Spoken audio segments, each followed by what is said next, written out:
in the sleepy suburb of Amityville, New York, where the salty breeze of the Great South Bay rustled through ancient oaks, stood 112 Ocean Avenue, a Dutch colonial with quarter-moon windows that gleamed like watchful eyes.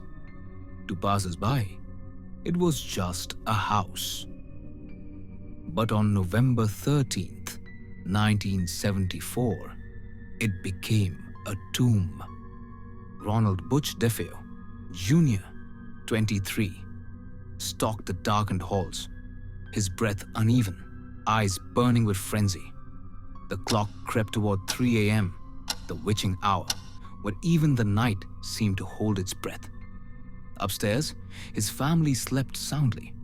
Ronald Sr., the iron-fisted car dealer, Louise, his exhausted wife, Dawn, 18, a defiant and restless, Allison, 13, with her nose always in a book, and the boys, Mark, 12, and John, 9, still lost in innocent dreams. Butch's hands gripped a .35 caliber Marlin rifle, its cold weight anchoring him as sinister whispers slid through his thoughts, voices that were not his own. "They're against you. They hissed. End it." He entered his parents' room first. The rifle roared, splitting the silence. Ronald Sr. jerked, then stilled, blood soaking the sheets. Louise's eyes fluttered open, but a second shot stole her life. Room by room, Butch moved like a specter. Dawn fell beneath her rock posters. Allison never stirred from her book-strewn bed. The boys crumpled in their shared room, the house swallowing their cries. Neighbors heard nothing, as if the walls conspired to keep the secret. By dawn, 6 bodies lay cold, and Butch, feigning shock, told police. "Someone killed my family." Arrested, he confessed, blaming voices that told him to do it. Convicted of 6 murders, he claimed the house itself drove him mad. The town whispered, was it drugs, insanity, or something darker, rooted in the very foundation of 112 Ocean Avenue? A year later, George and Kathy Lutz saw opportunity in tragedy. The house, now infamous, was a steal at $80,000. George, a gruff land surveyor, and Kathy, warm but pragmatic, moved in on December 18th, 1975, with Kathy's children. Daniel, 9, curious; Christopher, 7, shy; and Melissa, 5, clutching her doll. "It's just a house." George insisted, brushing off its bloody past. But as the moving truck rumbled away, a chill settled in. A priest, Father Mancuso, came to bless the home. Sprinkling holy water, he reached the upstairs bedroom where the boys had died. A voice, deep and guttural, boomed. "Get out!" The priest stumbled back, heart pounding, later swearing an unseen hand struck his face. He warned the Lutzes to avoid that room, but they shrugged it off until the noises began. Footsteps echoed on empty stairs. Doors slammed in the dead of night. Kathy felt cold spots, icy patches defying the furnace's heat.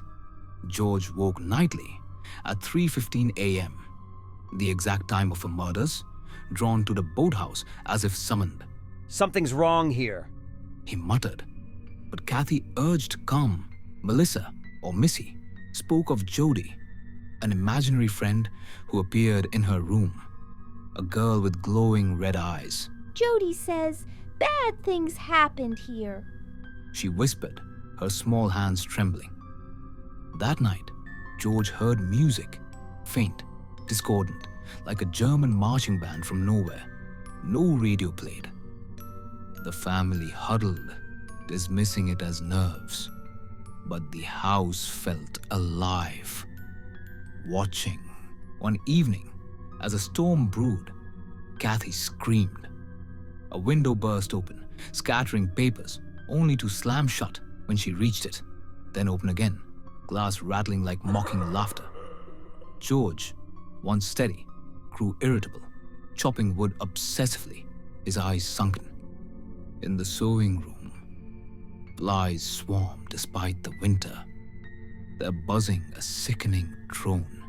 Then, in the dead of night, George saw it.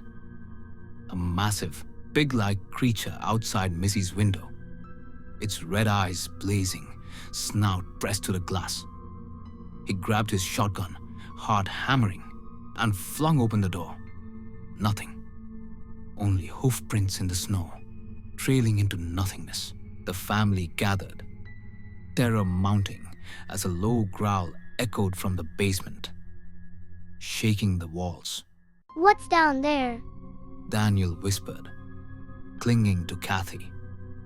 The lights flickered, and a shadow, tall, hooded, impossibly wrong, glided across the hall, vanishing into the darkness. The Lutzes barely slept after the shadow's appearance. The basement growl lingered in their minds, a primal warning. George, now haggard, nailed the front door shut after it was torn from its hinges by an unseen force, splinters littering the floor. But the house fought back. Nails popped out. Wood groaned like breaking bones. It's not letting us go. Kathy whispered, clutching a Bible that felt warm, almost alive. The phenomena worsened. Kathy levitated in her sleep, her body twisting inches above the bed, eyes rolled back. George pinned her down, her screams piercing as she clawed at invisible hands. Green slime oozed from walls, foul and thick, dripping like blood from unseen wounds. Crucifixes inverted themselves. Holy water boiled in its phial, scalding Kathy's hands. Missy's Jody turned sinister. She's not a girl. The child sobbed.